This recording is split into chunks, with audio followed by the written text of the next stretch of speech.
เพชรเสียนหนึ่งญาติโยมให้เขามานี่สนทนาธรรมกันเพื่อให้เกิดสติเกิดปัญญาเพราะว่าคนเฮาเรียนรู้ธรรมมันกันหลายคนหูธรรมกันหลายจะหาคนเขาไปถึงก็หายากเนาะ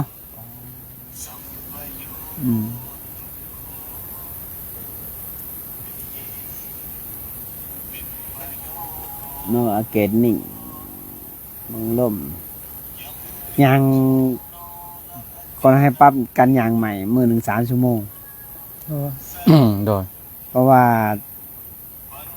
นั่งหลายมันกินหลายแล้วมันกำลังมันต่วยลงปรับใหม่ยางมื้อละ3 ชั่วโมงมันเพ่งลมเบิ่งลมเป็นลมเข้าออกเป็นกิริยาบทป่ะโดยถ้านั่งหลายมันจะทื่อมันจะขี้ข้านเห็นยังเลยมันสินั่งเห็นยังมาบ่เห็ดติดสงบเนาะโดยมันเขียนหนังสือมันก็ยังบ่อยากเขียนน่ะมันบ่อยากไหลน่ะ4+2 มันยังเขียนบ่ถูกอ่ะมันยังไหลบ่ถูกกับความมันขี้ข้านน่ะนะพอคุ้มหลายมันก็อยากงอแงนะแต่ว่าปิติเขาเกิดเวลาไปทานของคือไปให้เอาของให้แม่ยายอยู่ปากเซ่เนาะพอเอาหายแล้วหายพรนะลูกหายพรปุ๊บสะอึกคือน้ำตาครวกออกมาโอ้มันสงสารนะอันนี้คือปฐมจิตใจมันอ่อนแบบว่าเข้าไปหาความสงบไว้ภัยจิตใจบ่มีอัตตาบ่มีตัวตนนี่นะแม้ว่าบอกเคยเหตุบาปมาก่อนนะมันเด็กน้อยฮะก็เพิ่งกินใหม่นะน้อยเลยว่าให้ย่างในหลายคือหลวงตามันก็โทรสนทนาธรรมกันกับว่าคุยกันว่าให้ย่างในหลายบอกให้หนังแล้วมันติดสงบแล้วมันสิหลงเลยสุกไปเนาะสุกอย่างเดียวนะญาติโยมเขามามันนี่ก็เบิ่งเทศเสียงเด้อเทศเสียงว่าเสียงชัดเจนดีบ่สนทนาธรรมเรื่องยังก็ให้แชทเขามาถามตอบทุกคำถามถ้าเกิดคำถามใดสิบ่ได้ตอบก็ขอโทษขออภัยมีคำถามขางหวานนี่แม่นบ่มีโยมเพิ่นถามมาว่าเฮ็ดจังได๋สิกำจัดวิธีอาการความหิวได้หิวยังล่ะหิวแบบสมมุติว่าไปปฏิบัติธรรมมันหิวเขาหิวหยังนี่นะก็ง่ายๆนึงเฮาก็สันน้ำเวลาหิวทุกเวลาท้องมันจะเจ็บเนาะมันจะบิดเนาะเอาสันน้ำเข้าไปจะขวดนึงมันก็จะบรรเทาได้สันน้ำเข้าไปแล้วก็เฮาอย่าไปอยู่กับความปรุงแต่งอะไรนะนั่งไปคิดไปน้ำลายไหลไปมันก็ยิ่งหิวไปใหญ่เลยขันนั่งไปเพ่งลมไปเขากินน้ำไปคันขวดเดียวนี่อยู่เลยลองเบิ่งมันพอมันเท่าไหร่ท่านบอกไว้ก็กำหนดหูหิวซะเนาะแน่นกำหนดหูไหมแบบเขาปรุงแต่งร้ายมันก็บ่ดีเนาะปรุงแต่งร้ายแบบเดียวกับขน่อยส่วงปฏิบัติธรรมใหม่ๆแบบเริ่มก่อนสิเขามาบวชนะก่อนสิเขามาบวชก็มันก็แบบพุ่งซ่านร้ายนะเพราะจิตมันขายคือว่ามันคุมบ่ได้เด้อเห็นอีหยังมันก็อยากเตะเบิดเลยนะจิตนะเห็นครูบาอาจารย์ก็อยากเตะอยากถีบอยากโดดถีบเห็นพระพุทธรูปนี่ก็ยังอยากถีบนะมันเป็นจิตแบบคล้ายๆคือว่ามันคุมบ่ได้นะมันญาณบ่เกิดสติบ่เกิดโดยจิตแข็งกระด้างโอ้จังว่าคือกันมัดเพราะว่าจิตที่ยังบ่เคยฝึกแม่นก็ได้คิดว่าบ้าเจ้าของสิบาปบ่เนี่ยเจ้าของสิเป็นจังได๋เนี่ยนี่ก็ได้มาเข้าใจมาฟังธรรมที่ว่าธรรมจักรกันนะที่ว่าเขาว่า จักขุกรณีญาณกรณีอุปสามัญญะสัมโพธญญะนิพพานญะนี่ฮะเป็นไปเพื่อจักขุเป็นไปเพื่อญาณเป็นไปเพื่อความสงบเป็นไปเพื่อความพร้อมเป็นไปเพื่อความผู้ยิ่งตัวนี้นะแสดงว่าจิตกับสติเฮามันบ่ทันกันนะเนาะแบบสติเฮามันเลยแบบเดียวกับหลวงตาเพิ่นเทศน์นั่นนะสติเฮามันได้ตั้งแต่ตัวอย่างว่าแล่น60ต่อชั่วโมงจังซี่เนาะสติเฮามันอันนี้มันแล่นตั้งแต่อันนี้นะมันก็ได้บ่ทันกันนะบ่ทันความคิดวันนี้เฮามาเริ่มมาปฏิบัติเอาจริงเอาจังเบิ่งกำหนดเบิ่งลมหายใจเบิ่งแบบกำหนดสติให้อยู่ในกับลมในฐานกรรมฐานที่ตั้งของใจเนาะเอาเบิ่งลมออกลมเข้าลมละเอียดลมยาวลมสั้นลมยังนี่เบิ่งกับกำกับกับพุทโธนำนะตอนช่วงนั้นก็น้อยเอาพุทโธดิครูครูอาจารย์มันให้แนะนำเอาพุทโธเนาะหลังจากบวชเข้ามาแล้วนะแต่ว่าเคยเริ่มดีขึ้นเนี่ยพยายามเพ่งได้เพ่งมวยมันไปคิดคือครูบาอาจารย์เพิ่นอยู่พังนั่นเนาะพังไทยนี่เพิ่นว่าระวังเด้อเจ้าเจ้าไปจะมาเพ่งผู้นั้นจะมาเพ่งผู้นี้จะมาคิดอคติต่อผู้นั้นผู้นี้ไปกราบหลวงพ่อนะหลวงพ่อใหญ่หลวงพ่อกันหาเนี่ยเราหูวรจิตเด้ออาจารย์ครูไว้นะไปอะไรก็ขน่อยก็ไปหอดอะไรก็หน่อยสิธรรมดาแต่ละองค์กับหนวดขาเพิ่นเนาะเพราะว่าบ่กล้าหนวดเลยบ่กล้าหนวดขาเพิ่นเป็นหยังคือจังบ่กล้าเพราะว่าย่านมีกติกับเพิ่นย่านคิดหลายกับเพิ่นนั่นนะเพราะว่าขน่อยคิดอกุศลมาตลอดคือครูบาว่าอันน่ะคิดสิถีบบ่คิดสิเตะคิดสิอันนั้นตัดคอตัดขางขน่อยก็มานั่งอยู่นอกมาเพ่งอยู่นอกพี่เฮือแต่เพ่งน่ะมาก็คืนก็ได้มานั่งเพ่งเบิดคืนโซแจงได้หมดนะเมื่อนั้นก็ได้เบิดคืนโซแจงมาบัดนี้ก็ได้เพิ่นว่าให้ไปเที่ยวส้มสวนสัตว์ก็คือมีสวนกระทิงอย่างมีสวนป่าอย่างกระทิงหลายเลยในภูเขาใหญ่นะเราก็ปล่อยว่างใจปล่อยเศร้าการเพ่ง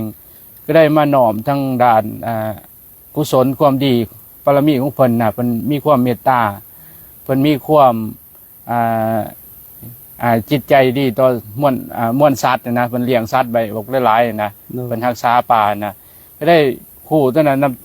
อาการปิติมันขึ้นโอ้ปิติเกินว่านี่เนาะเฮาเอาละนึกเฮาเปลี่ยนจากการที่ว่าจิตเฮาแต่ก่อนมันเป็นอกุศลบัดนี้จิตเฮามันเริ่มพลิกจากอกุศลมาเป็นอยู่ในระลึกถึงคุณพระพุทธพระธรรมพระสงฆ์เด้ความเมตตาของครูบาอาจารย์มันก็ปิติมันก็อิ่มไปโอ้น้ำตาจนไหลนะก็ได้ว่ามันเป็นสิ่งที่เคินว่าจิตเฮามันเริ่มปล่อยว่างในทางด้านความคิดที่อกุศลเนาะขนาดเนาะตัวนี้มันเหมาะทางจิตอกุศลนี่เฮาสิเฮ็ดวิธีแก้ของมันนี่เฮาต้องเอาเมตตาหลายๆเมตตาหลายๆแล้วเฮาเจริญสมาธินี่นะเพื่อที่จะไปข่มพวกอกุศลนี่ถ้าเฮาขาดสติมันจะคิดเพลินไปมันจะไหลไปกับมันนะไหลแล้วปรุงแต่งแล้วกับ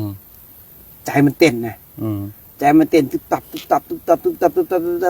แล้วทีนี้มันก็ฟุ้งซ่านได้บ่นี่ฟุ้งซ่านมันก็เกิดความบ่พอใจขึ้นเกิดความบ่พอใจขึ้นมันก็สิปรุงแต่งลงด้วยกำลังตัวนี้ถ้าเกิดเฮามีสติตัดมันเนาะถ้าเกิดมีสติปุ๊บโอ้มันอกุศลจิตนี้มันก็บ่เที่ยงมันก็สิตัดแต่ว่าวิธีตัดของมันเฮาต้องเจริญลมถ้าเกิดว่าเฮาบ่เห็นลมนั่งสมาธิบ่เห็นลมนะเฮาก็สิบ่มีกำลังตัดแม่นครับเพราะว่าปฏิบัติใหม่ๆมันก็บ่เห็นลมเด้เพราะว่าเฮาบ่ทันได้เอาจริงเอาจังบ่ทันนักเรียนนะขน้อยก็เคยเป็นขน้อยยิ่งคิดอกุศลหลายที่สุดกว่าหมู่โอ้อาจารย์ในเทศตามเพิ่นน่ะตามจิตของเพิ่นน่ะมันปรุงแต่งลงมาเด้อตีเขามันคิดน่ะ โอ้มันเจริญสมาธิขึ้นมาเลยปุ๊บมันก็คิดจังไดจะบาปแล้วไปถามพ่อแม่ครูบาอาจารย์เฮาคิดบ่ดีกับพ่อแม่ครูบาอาจารย์นี่บาปทางจิตแต่เฮาบ่ได้กระทำด้วย โดย เลิกลายวาจาใจนะ โด แต่ ย เฮาก าย คิด วา ทางใจ จาโดย เลิกลายวาจาแต่ทีนี้เฮาก็ระลึกถึงพระพุทธพระธรรมพระสงฆ์ระลึกถึงเหตุจังได๋เด้ผู้ขาจะคิดอกุศลได้มีมื้อหนึงมีประธานสมบูรณ์แล้วเรื่องโสดาบัน โดย ถึงก็ละตัวนั้นละตัวนี้ละตัวนั้นให้จะได้จังละได้เขาเลยถามสอนคนบักลาอย่างนี้เนาะ โดย อันคณะหมู่สงฆ์บักลา โดย เขาบ่พอใจมันเดึกแหละเนาะอย่างนอนเนาะเพิ่นก็บอกให้เจริญอานาปานสตินั่นแหละเพื่อสิไปตัดพวกนั้น โดย ละพวกเขาน้อยก็ละพวกภาษาแหลกเนาะผ่าหน้าเขาน้อยยังแค้นผ่าเขาน้อยก็ละออกสละออกมาบนเรือยังเขาได้ก็เข้าป่าย่างทุดงขึ้นไปออกจาก โดย นั่นแกงกระเบา โดย ก็ได้ก็สัตว์ขึ้นทางเหนือเลย โดย ไปลองจะลิกไปเรื่อยๆคำใจนอนหัน โดย บางทีก็คำวัดกับบางทีกับมันไปเห็นเนี่ยพอเนี่ยตาเนาะ โดย มันก็คิดบ่ดีอีกเอาแล้วอ่ะเฮ็ดจังไดเด้บัดนี้ก็เลยตั้งจิตอธิษฐานว่าคันเจ้าเป็นแนวนี้นะคอยสิบ่ให้เจ้าเข้าวัดอีกเลย อ๋อ จะอยู่ป่าอยู่ถ้ำอยู่นั่นเลย โดย เขาแล้วก็เข้าไปเพราะว่าส่วนน้อยคนนั้นก็บ่ค่อยได้เข้าวัดเข้าอยู่แต่พี่ภาษาอยู่แต่ถ้ำอยู่แต่เฮวคำใส่นอนหันบิณฑบาตสันมีได้ 3-4 มื้อได้ซ้ำแต่หนึ่งก็มี โดย 2-3 มื้อซ้ำแต่หนึ่งมื้อละเถื่อ2เถื่อ โดย แล้วแต่2เถื่อนี่คือสันนม โดย พวกนมยิ่งสันนมความคิดก็ยิ่งขึ้นได้บัดนี้ อ๋อ เขานั้นเลยกูมื้อนี่เลยบ่แตะเลย แม่น บ่แตะเรื่องนมเลยนมยังกะ โอ้มันอันตรายเลย มันอันตรายสำหรับนักปฏิบัติเฮานม มันเสริมฮอร์โมนดิ เสริมฮอร์โมนดีนม1ไข่1 โดย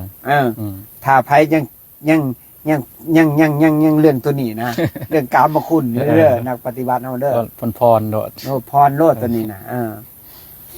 ตัวนี้ปรุงแต่งคักแท้ตัวนี้นะในป้ายเนี่ยเจริญอยู่ในอันนั้นพีภาษาเนี่ยการเราเบิ่งลมเนี่ยกลับมาเนี่ยดึงลมเขานะดึงเขาดึงออกมันจะบ่คอยเห็นลมดอก แต่มันจะเห็นจิตหลายกว่า โดย เห็นความหยาด โดย สั่นตุดชิลุกไปเหี่ยวก็เหี่ยวบ่ได้เด้ โดย ความมันย่านขามันนี่แข็งเหมือนไรเนี่ยมันไปใส่บ่ได้แต่ว่าดียังไงผลดีที่สุดเลย คือการได้เจริญสมาธิการทนทุกขเวทนา การเจ็บปวดเนี่ยในความหยาดเนี่ยมันซอยได้ยายใช่ซอยให้เฮาได้โตแข็งนั่งเบิ่งลมเบิ่งจิตขาดแบ่งเห็นบ้างบ่เห็นบ้างกับผสมปนเปกันไปเนาะนี่แหละพ่อแม่ครูบาอาจารย์นั่นว่าไผจะได้สมาธิให้เขาพี่ภาษาย้อนหยังย้อนว่าเข้าไปแล้วเฮาบ่กล้าไปไสแล้วก็นั่งอยู่หั่นแหละจนฮอดแจ้งจังได้เก็บเครื่องเก็บของไปต่อเมื่อไปมือหนึ่ง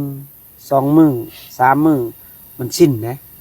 สิ้นไปคันเกิดว่าไปเฮิงไปถึงหนึ่งยังย่านนะอยู่ผู้เดียวกะคันอยู่กับหมู่กัลยาณมิตรหลายๆแล้วจะออกไปวิเวกย่านนะมันบ่เที่ยงนะความบ่ย่านนี่ก็บ่ได้นะก็บ่เที่ยงคือกันทุกสิ่งทุกอย่างบ่เที่ยงหมดเฮาจะพิจารณาเห็นเลยเขาปีประสาทมีจังหวะเนาะแบบการที่อันใจมันออกนอกกายกันมันก็เป็นความหยาดแล้วเนาะอะไรเนาะจังหวะเพิ่นว่าเพิ่นสมเทียบเหมือนเต่าโคตรในกระดองเนาะเหมือนเต่ามันเอาหัวซุกเข้ากระดองยังสัตว์มันก็ทำลายบ่ได้เนาะหมาสุนัขยังทำลายมันก็บ่ได้ อันนี้เฮาคือกันนะแม้แต่พวกความหยาดความกลัวพวกไสยศ2ยุทธศาสตร์พวกเข้าเฮ็ดเครื่องรางของขลังใส่ก็ยังใส่บ่ได้เนาะ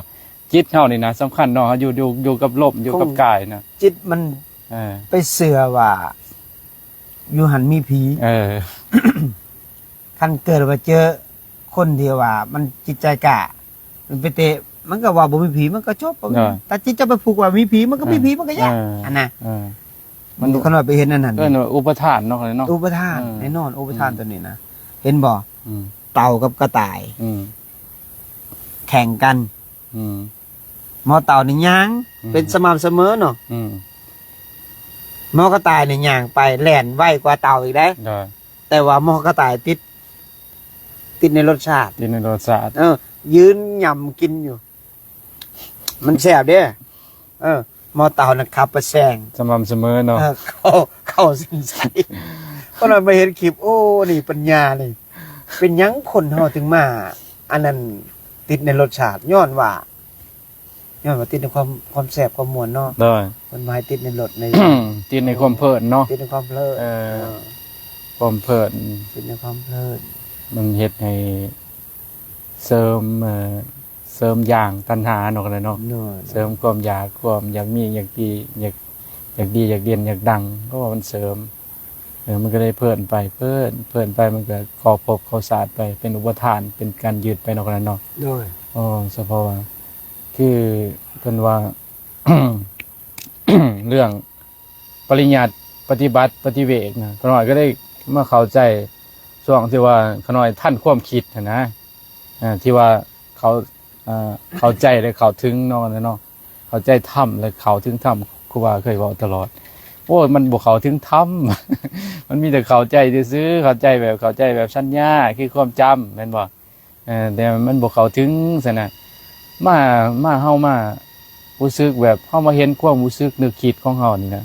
เฮาทันความคิดของเฮาดับความคิดเฮาได้นี่โอ้นี่เนาะมันเป็นเหตุเป็นปัจจัยเพราะว่าเป็นสิ่งนี้มีสิ่งนี้มันก็มีนะมันออกมาจากความคิดนี่ความรู้สึกนึกคิดนี่จังว่าโอ้ที่ว่าทุกสิ่งทุกอย่างที่เฮาความคิดอุปทานญาณผีบ่ในภาษาญาณทุกสิ่งทุกอย่างญาณสิ่งต่างๆมันก็ออกมาจากความคิดกับความคิดเป็นกลับมาอยู่ลมหายใจให้มันลมทีๆเข้ามันความคิดมันก็อันตรธานไปเนาะนั่นเนาะบางครั้งมันก็คันเกิดว่ามีความคิดนิดหน่อยนะมันจะแง่อยู่ความคิดกับลมมันจะเห็นกับกึ่งคือแบบสไตล์แบบเกิดดับเฮา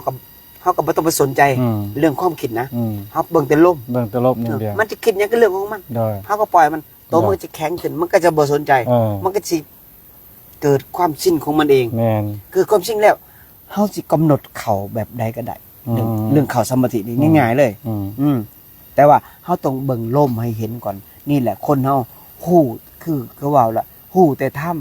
ำแต่หาคนเข้าถึงถ้ำบ่เห็นนี่แหละเขาว่าพระพุทธเจ้าเขาตรัสรู้มาจากไสก็ตรัสรู้มาจากจิตแม่นบ่ออกจากจิตทั้งนั้นเลยคันเฮาฮู้จักจิตตัวเองแล้วฮู้จักความคิดตัวเองแล้ว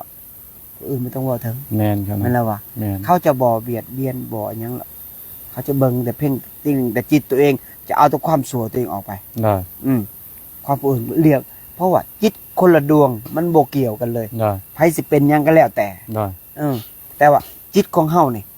เฮ็ดให้มันดีที่สุดล้างให้มันผ่องใสที่สุดคันมันผ่องแล้วมันจะนุ่มมันจะนวลนุ่มนวลเลยมันจะนุ่มแบบคำวาจามันนี่นะถึงจะ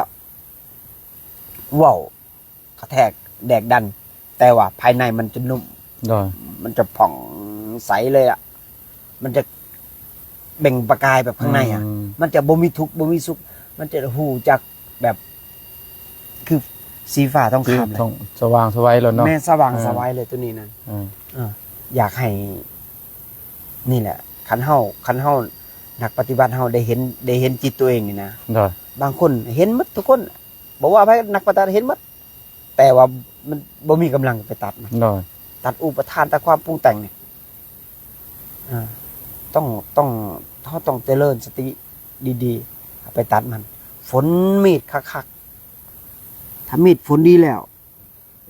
มันจะตัดแบบ อันดาบญี่ปุ่นนะเห็น เนาะ ปะ โอ้ย สมุไรนะ สมุไรเนาะ ตัดฟิบโอ้ความทุกข์ก็สิบ่มีขันเฮาได้ตัวนี้นะเมื่อวานนี่ติดเรื่องลมเนาะสิเว้าเรื่องลมหรือสารละแบบแต่เว้าได้แค่แบบเดียวเนาะ เนาะ มีหมดกัน ลมคันตะวิทย์นี่นะ มันเป็นควันยาสูบแต่ว่าเบิ่งตรงซ้ำน่าน เนาะ มันจะเป็นควันยาสูบได้เบิ่งเขาดึงเขาปล่อยออกดึงเขาไปออก มันจะเป็นควันออกตัวแบบคนสูบยาเลยแหละ เนาะ ควันสีขาวๆงอกมันจะอุ่นๆเย็นๆเข้าไป ดึงเขาปล่อยออก ดึงเขาปล่อยออก ดึงเขาปล่อยออกดึงเขาปล่อยออก มันจะละเอียดเขาเรียกเขามันจะหายไปหายเว็บไปเลย มันจะบ่มีลม แล้วมันจะดึงอันโตนะเขาจะเอ็นนี่สิน้อยหนึ่งเนาะ เนาะ แล้วมันจะดึงเข้ามาแข็งเป๊กเลย อ๋อ มันจะดึงขึ้นมันจะเห็นแต่ลมอย่างเดียว มันจะนวลขึ้นได้บ่นี่ได้เปรียบกับเสมือนกับขาเขานี่นะ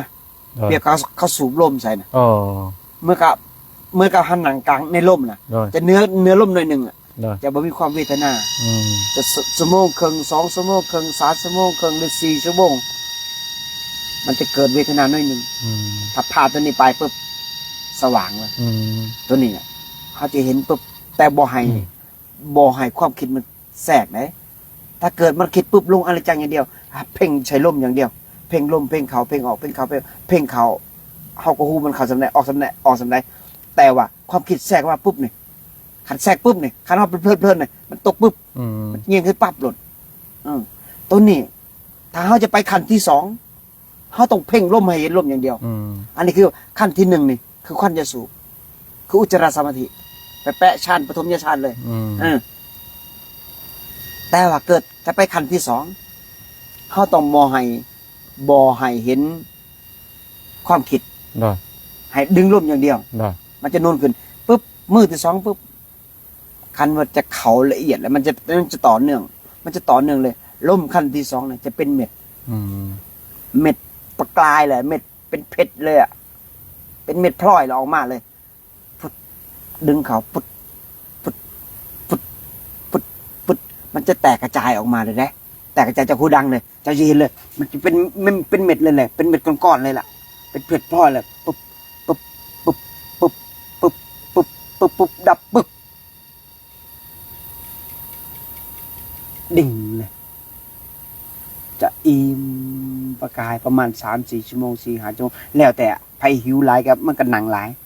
ตัวนี้นะไผหิวหน่อยก็หนังแล้วแต่ส่วนบุญที่เฮาสะสมบารมีมาหลายมาหน่อยถ้ามันหิวแบบบ่เคยพอแต่มันก็จะ3 มื้อ 3 คืนก็มี ส่วนเวทนาบ่เกิดเลยป่ะ บ่เกิดจะบ่เห็นจะบ่มีลมแล้วก็จะบ่มีความคิดตัวนี้นะมันเขาแบบดับไปเลย จะเด้งอยู่แบบ เหมือนกับ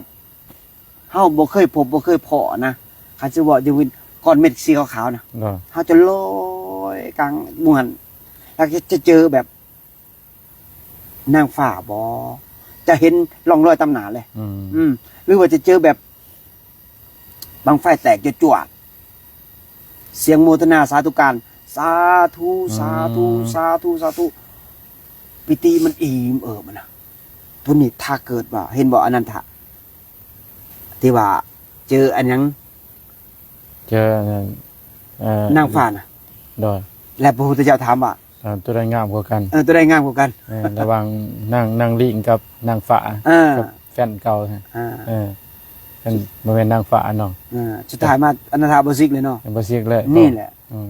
ตัวนี้ถ้าไผเข้าไปจุดตรงนี้เห็นแล้วจะเสือเด้อเพราะว่าตัวนี้ครูบาเคยเจอครั้งหนึ่งในครั้ง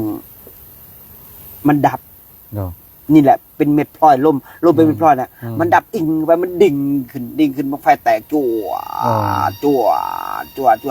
นางฟ้าลอยทางหนาวเจ้าว่าอันผิวฟันนี่จะว่าถึงอันเปลือกกล้วยประมาณนั้นซ้ำนั่นเลยแหละความสวยงามนี่หาประมาณบ่ได้หาเน็ตเทียบอันนั้นในบ้านเฮาเนี่ยบ่มีดอกบ่มีล่มขั้นที่3ตัวนี้สติมันหลายตัวนี้ล่มขั้นที่3นี่มันจะเกิด เป็นเมฆสีขาวๆนี่ ได้ สีขาวเลยนี่แบบ นุ่นก็ยังขาวสีพลอนๆเนาะ ได้ แต่ว่าเมฆสีขาวๆนี่ที่เราเห็นอยู่นี่เป็นเห็ดบางบดนี่นะ มันจะดึงออกมันจะระปุบแบบมันแบบดึงออก แบบเขาดึงออกจากนั้นแหละปุ๊บสีขาวๆนี่บ่เกินนาทีเดียว หายปุ๊บเด่นอยู่หัน6-7 ชั่วโมงคนน่ะเขาไป7 ชั่วโมงคนน่ะออกมาจากสมาธิโอ้โหโล่งนี่ห่างเก็บประมาณแบบคือคนบ่มีตับไตใส่พุงนี่ความมันเบานะคือคนบ่มีหยังนี่นะมันโล่งแบบโอ้ยหายังเปรียบประมาณบ่ได้คนน่ะก็มาถามผู้บางคนเขาก็มันบอกได้ มันจิตดวงนี้มันบ่ให้ถามนะเพราะว่าถามไปแล้วเดี๋ยวเขาจะเจอมันว่ะ ได้ เจอเฮาเดี๋ยวเฮาเป็นบ้า อืม บ่ให้ถามเขาเลยก็ อืม บางครั้งเขาก็บ่ถามแล้ว ถามผู้หนึ่งแล้ว มันบ่ได้นะบ่ได้คำตอบ ได้ บ่ได้คำตอบแต่เขาก็บ่ถาม อืม ถามเป็นอย่างเขาก็ขึ้นไปเรื่อยๆพุดไปฮอดไอ้เลยออกจากภูเขาควายไปเจอยังอะวัดได้วันหนึ่งอะเขาไปเห็นตัวเอง อันนี้ก็ดับกันอะดับแบบต่อเนื่องกันเลยนะ ได้ ดับแบบต่อเนื่องมือนี่ก็ดับมืออื่นก็ดับมือฮื้อก็ดับ อืม ดับคู่มือ เข้าได้ตลอด ด้วยแล้วเห็นตัวเองนี่นะเห็นตัวเองนี่ใส่ผ้าชุดสีดำนี่นะ ได้ ไปบินทบาทตามหมู่บ้านไป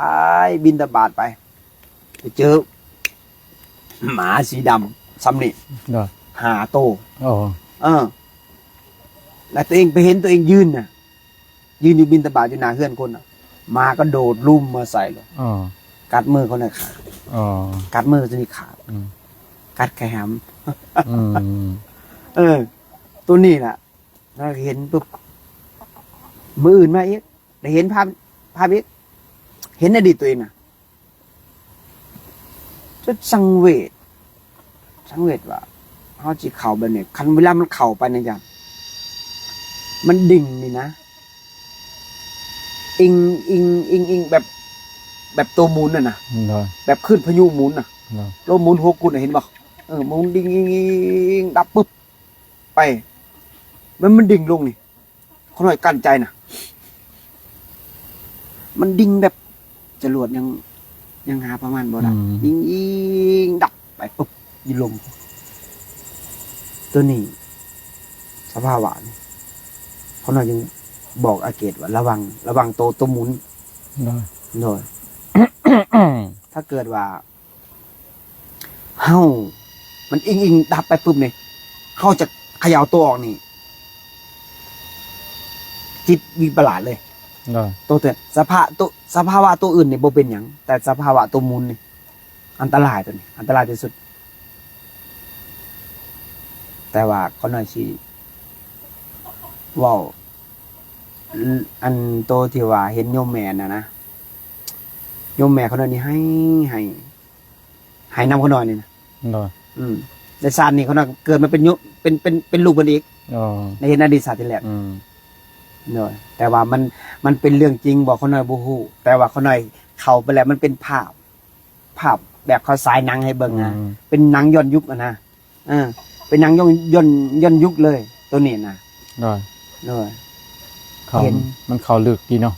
เข้าลึกดีว่า เนาะคือว่าหลวงตาว่ามันเข้าเหลือเกิน เข้าลึกเกิน แล้วก็คนน่ะเคยลงไปแจกเครื่องอยู่ในคุมมันนะจะมันอุโมงค์หยังก็แล้วแต่ละคนเห็นปุ๊บเข้าไปแจกพวกมีพวกหยังพวกมาม่าพวกหยังในตู้นะเขาถอยออกมีตัวหัวมือยาว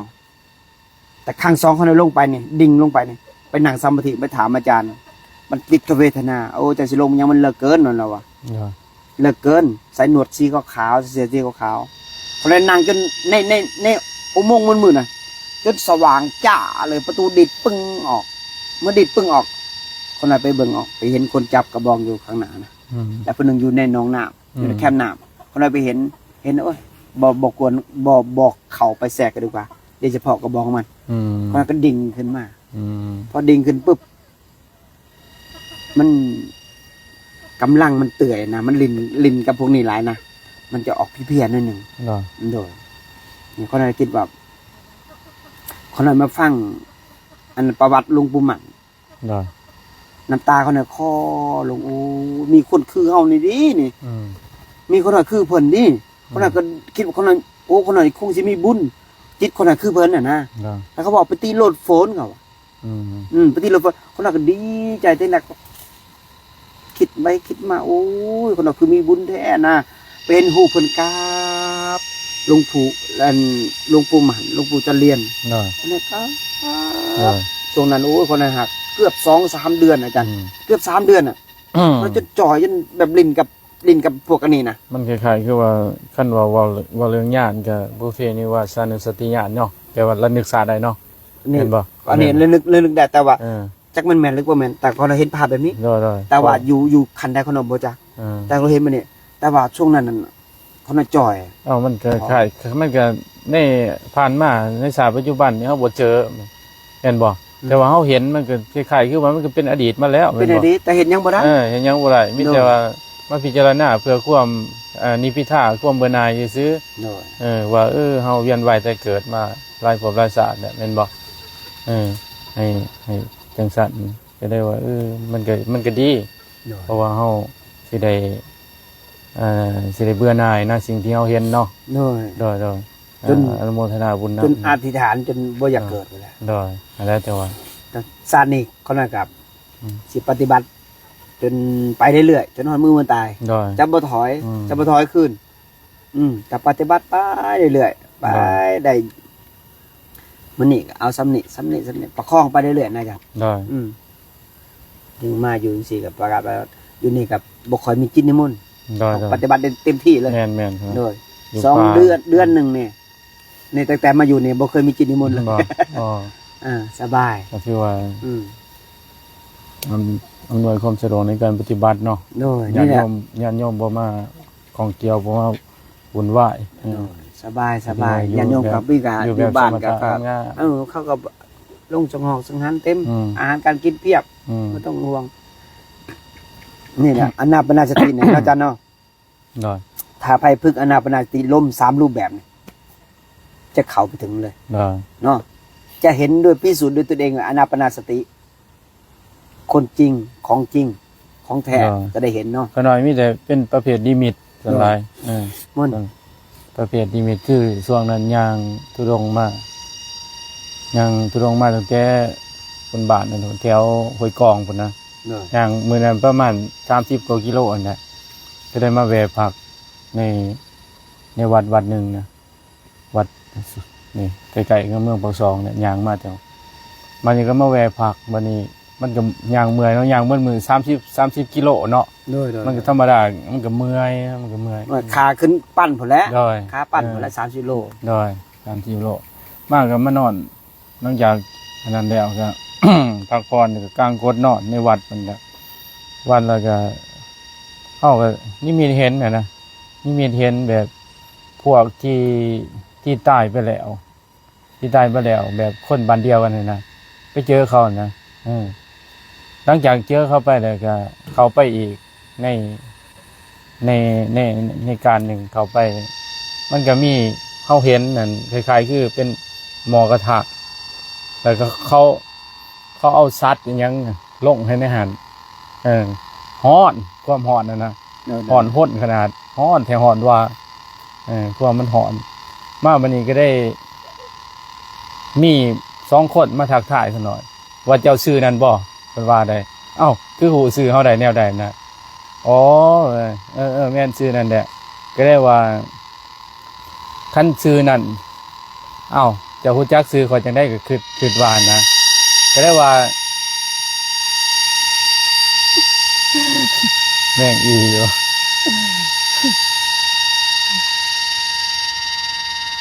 เวลาเพิ่นได้เวลาเพิ่นตอนแรกก็แม่นแน่คล้ายๆคือว่าอันนั้นของกองเชียร์กองเชียร์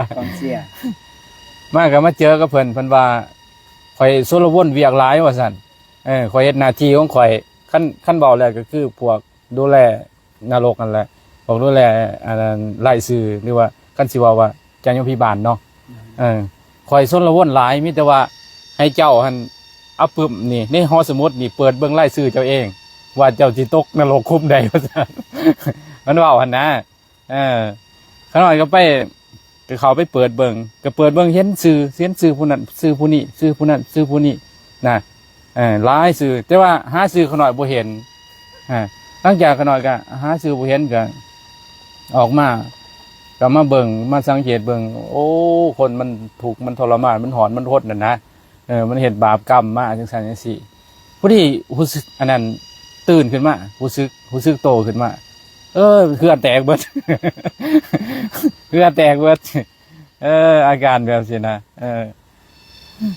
ตัวนี้ลิมิตนี่ ดอย มันคล้ายๆกับคนหน่อยก็เคยเจอ ดอย สิลิมิตนิมนต์ไปอยู่พีภาษา ดอย มนต์อาจารย์มงนี้พีภาษาที่มันเกิดไอ้หยัง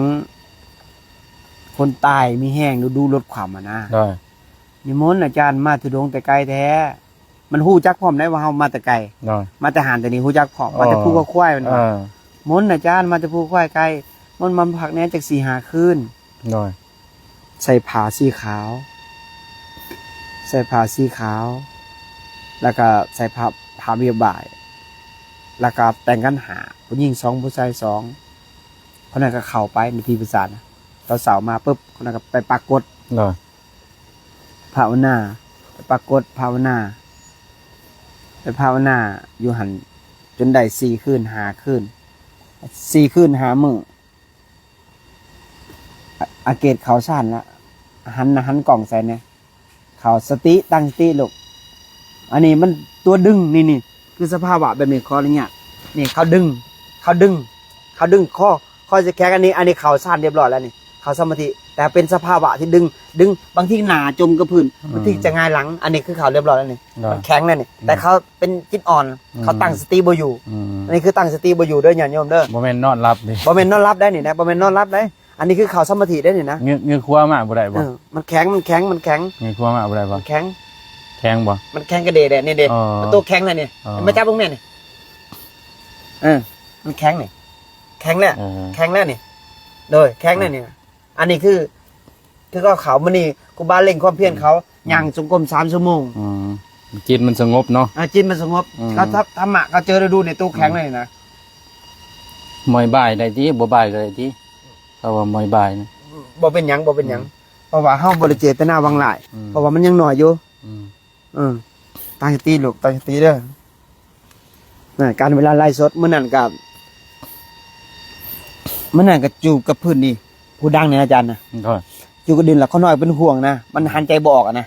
ยามมันแปลกพื้นเพราะว่าสภาวะนี่เขาน้อยเป็นถ้าให้เป็นแล้วเจ้าฮู้เรื่องสภาวะตัวนี้นะแต่ว่าเขาน้อยบ่ให้เขาออกห่างจากเนื้อตัว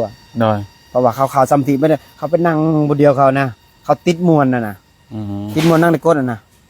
เขาน้อยต้องไป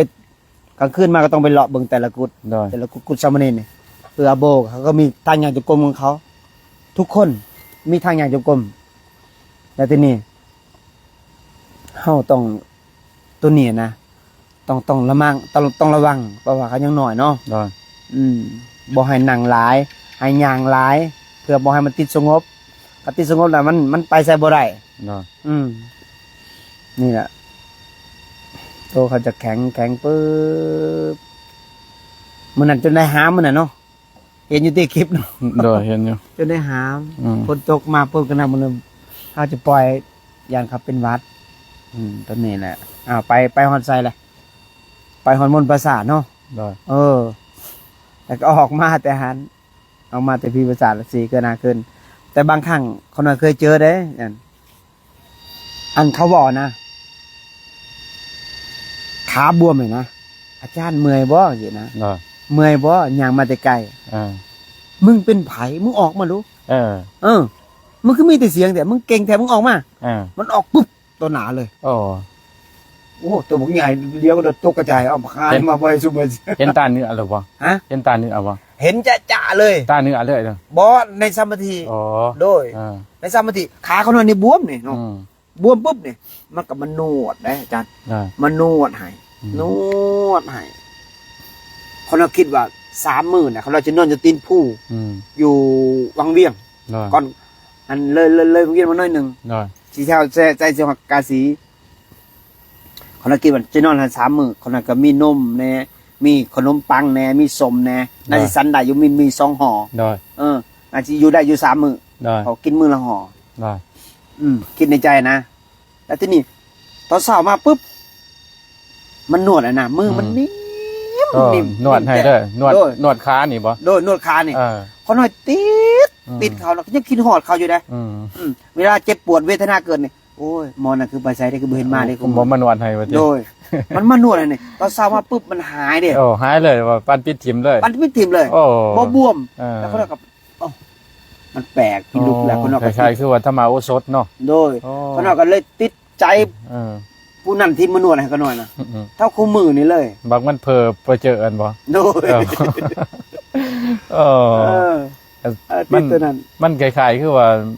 จะสิว่าอะไรเนาะมันสัมผัสด้วยใจเนาะ โดยใจ เออผู้ปฏิบัติตอนนั้นจึงจะฮู้ ผู้ปฏิบัติจะฮู้เอง ฮู้เอง ตอนนี้จิตละเอียดจะฮู้เอง โดย จิตหยาบเนี่ยจะเข้าบ่ถึงเลย เข้าบ่ถึง เข้า เล บ่ ย จิตหยาบเข้าบ่ถึง อืม 100%ล้านเปอร์เซ็นต์เลย อืม คันเจ้าปฏิบัติใช่ก็เสียเวลาเปล่าๆคันเจ้าบ่ยอม หน่อย การยอมคือการยอมปล่อยคือก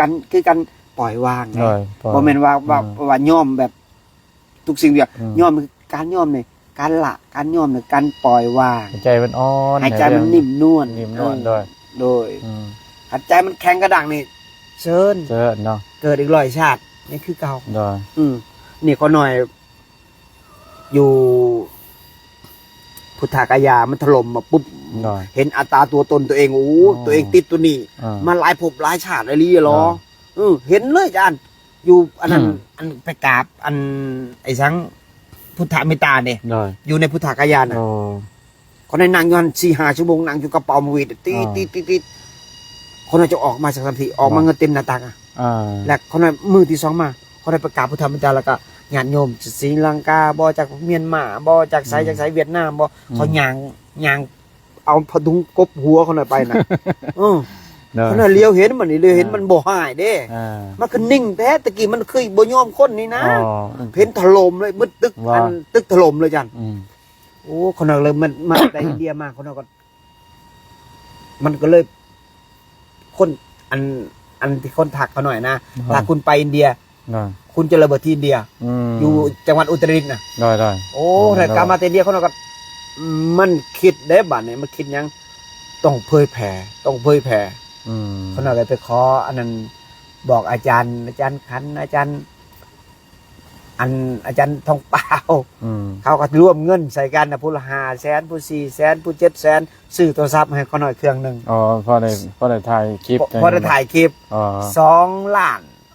2,280,000 กีบเท่าคู่มือนี่ ตอนนั้นบ่ ปีกานี่ จุดเริ่มต้นเนาะ จุดเริ่มต้นปีกานี่เขาน่าจะได้เผยแผ่แล้ว เออ คู่มือนี่ อ๋อสาธุอนุโมทนา เขา บุ จึ ญ ง นะ ว่าโดย อืม เขาน่าจึงว่ามันคือมันอยากบอกอ่ะ มันอยากบอกคนให้คน หน่อย แบบว่าอยาก แบบว่า ให้เบิ่งล่มแบบนี้นะเคยเขาประสบการณ์ของเขาอะนะ หน่อย โดย แบบว่ามันยังมีอยู่ตามได้ที่เฮาปฏิบัติตามศีลสมาธิปัญญาเนาะ โดย ความสงบหรือว่านิพพานหรือว่าสิ่งที่พระพุทธเจ้าสอนอากาลิโกบ่นี้ไปใส่เนาะ โดย โดยแต่ว่าปฏิบัติได้ทุกการทุกเวลาเฮาสิในช่วงสมัยใดในโยกใดก็ได้เบิดเนาะ โดย โอ้จังว่าก็อนุโมทนาบุญนำ ทุกสิ่งทุกอย่างในโลกบัดนี้บ่มีของเที่ยง โดย บ่มีของเที่ยงแท้แน่นอน มีสิ่งเดียวความเที่ยง คือความตาย นิพพาน นี่คือนิพพานคือความเที่ยงแน่นอน โดยความตายกับแม่น ความตายก็เที่ยงเนาะ ความตายก็เที่ยงแน่นอน 100%ล้านเปอร์เซ็นต์นิพพานกันล้านเปอร์เซ็นต์ โดย อึ้งตัวอย่างบ่เที่ยงแน่นอนเนาะจะมีคำถามบ่มีก็ถามมาจะได้เอามานี่เอาไล่บ่หลายเนาะ โดย อาจจะ30 นาที กลัวอะไรที่30นาที กว่าแล้วบ่ อ่านคำถาม เวทนาบ่มีบ่ ฮะ เวทนานั่ง 3 ชั่วโมงครึ่ง4 ชั่วโมง บ่เจ็บขาบ่ เจ็บ เจ็บอยู่บ่ เจ็บ เจ็บก็อดเอาบ่ มันแข็งแน่เด้จัง อืม คือมันหนังนี่มัน อืม ทนเวทนามันแข็งนะมันจะ มันทนไปบ่จริงดอก มันมึนแหละมันบ่ตีไง อ๋อ บ่ตีแล้วมันมึนแล้วมันแข็งเลย อ๋อ แข็งแล้วมันเข้าได้วะ อ๋อ มันเข้าได้ มันอดเอาเนาะ เฮ้ย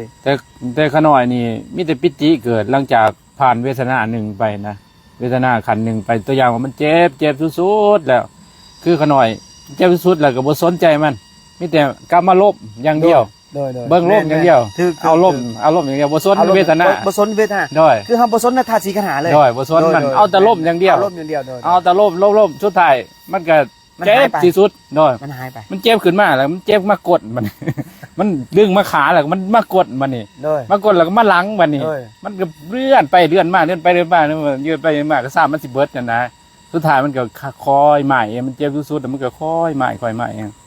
อันตัวนี้ยังขันเริ่มต้น ด้วยแล้วเวทนาหนึ่งขนาด ด้วย เออ วิทยา2เขาจักบอก เออ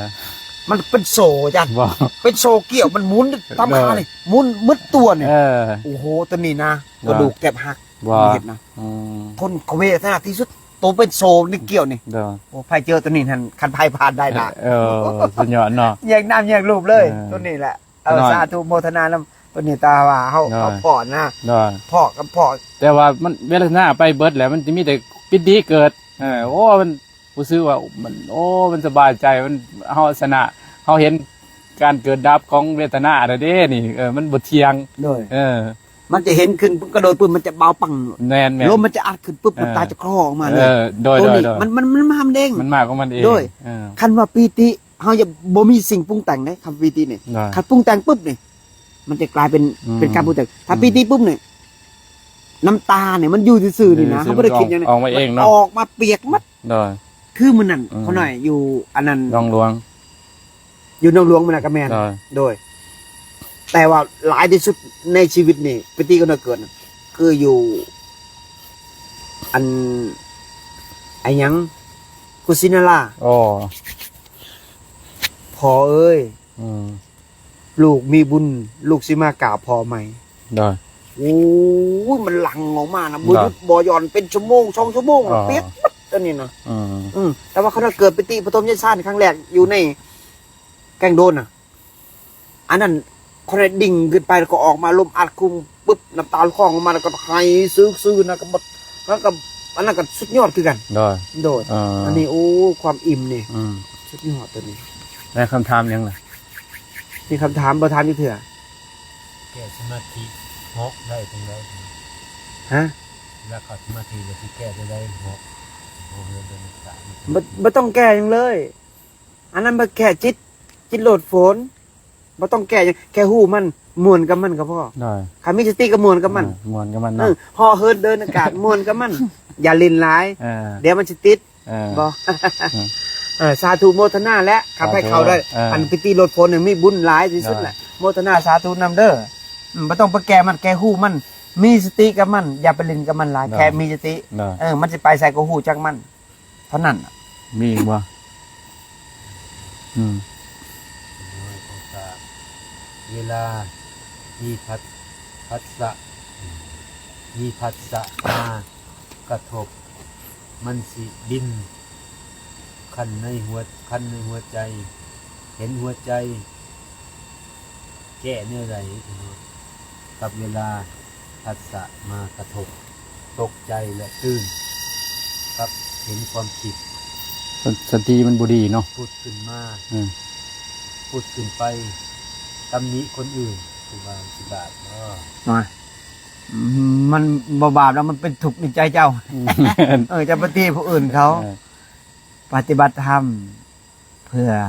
เห็นจิตตัวเอง เห็นกิเลสตัวเองบ่ให้ตำหนิผู้อื่นบ่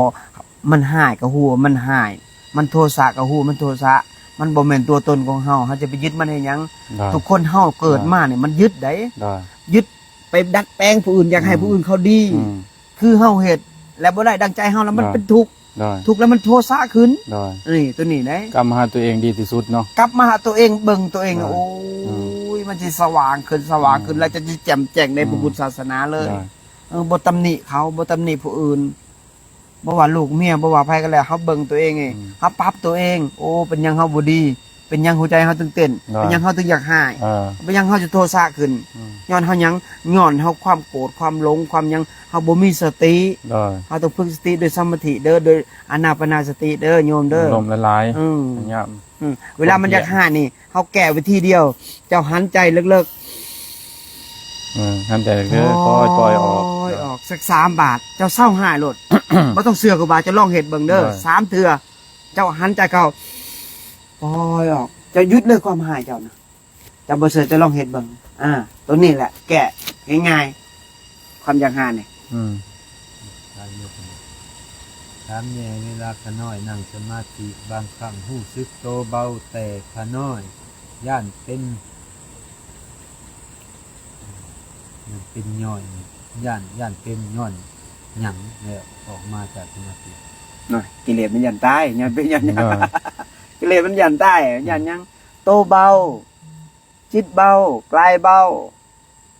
ถือว่ามาถึงทางแล้วโดยลมอานาปานสติแล้ว ถ้านั่งแล้วต้นนักน่ะโมเมนต์แล้วนั่นเป็นนั่งเพ่งผู้อื่นแล้วน่ะ นั่งเพ่งจิตส่งจิตออกนอกนั่งเพ่งผู้อื่นไปดัดผู้อื่นจากเพ่งใส่ผู้นั้นจากเพ่งใส่ผู้นี้แล้วมันก็นักลงท่านนั่งจิตเบากายเบาแสดงว่ามาถึงทางแล้วเฮ็ดต่อไปให้มีสติกับลม มีแต่ว่าอยู่ต่อไปบ่ต้องออกมากก็ได้ มันไม่ต้องออกมันปรุงแต่งให้ออกก็ไม่ต้องออกมันลมอยู่หันจนมันอิ่มอยู่ก็ออกมาถ้ามันอิ่มแล้วจะมีสติร้อยคูณร้อย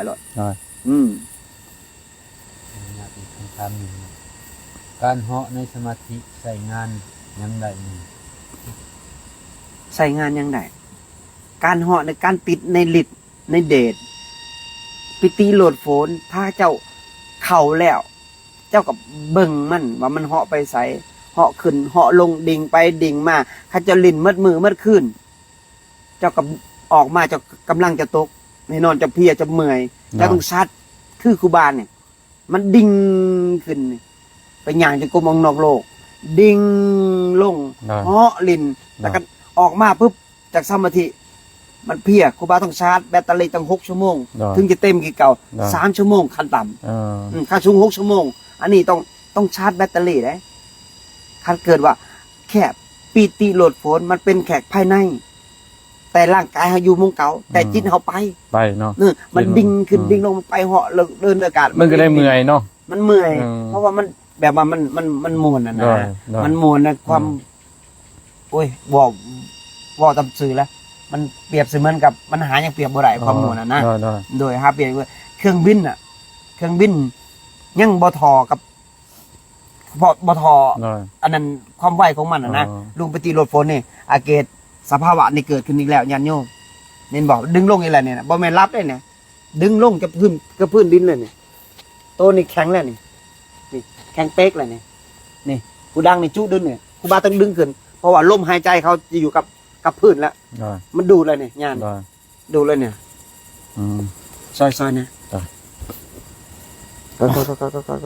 มันแข็งกระดูกเสียกระดูกเสียแข็งเป๊กอันนี้คือครูบาเล็งความเพียรเขามันนี่แต่มือหน่ายสิบเล็งอีกแล้วเล็งแล้วมันก็เป็นนะเล็งแล้วมันเป็นเอามอนมาห้องบ่เอามอนมาไว้เอาที่จะนั่งไว้เอามอนมาห้องวางเฉพาะแหละให้เราหายใจได้นะปลาเราอยู่นี่แหละพับขึ้นแล้วตั้งสติลูกตั้งสติขึ้นมา